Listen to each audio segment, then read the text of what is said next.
Hi, I'm Jen Brewer. I'm a nurse specializing in wound, ostomy, and continence, and today I wanted to talk to you about calcium alginate.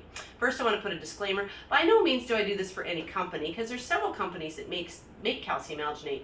Calcistat is a very well-known brand, as well as Csorb or biotin AG, or biotin alginate, sorry, and the Algicite M, which is made by Smith & Nephew, but here at our hospital we carry a Tegaderm, or a 3N product called Tegaderm Alginate. We actually have two. Both are considered high integrity alginates, but this type is actually woven and comes in a ribbon.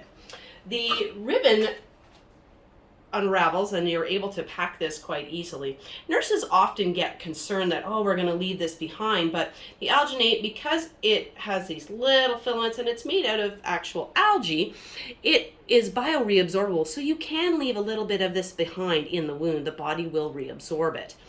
The alginate itself is a hemostatic agent, so it stops bleeding very, very quickly. So if you have something that's bleeding and you want to stop it quite quickly, if you actually ball up some of the alginate and apply some pressure to it, it will stop the bleeding within about 15 seconds.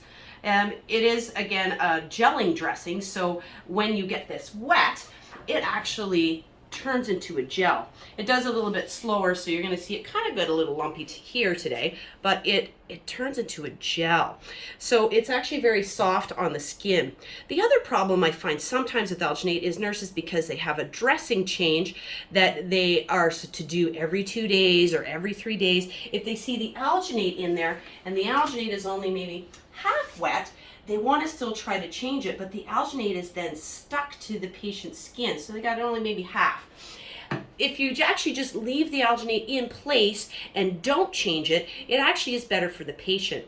Alginate can actually stay in up to 7 days. Some brands actually allow for up to 21. And I can tell you, I found alginate in wounds that have been in for at least the 21 days, and it's done quite well still. So what it also does is it creates what I call the blister effect. So it uses the wound's own fluid, just like a blister does, to heal itself.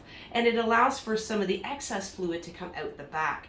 So this is very versatile. One of the things I use it for most often is for venous leg ulcers.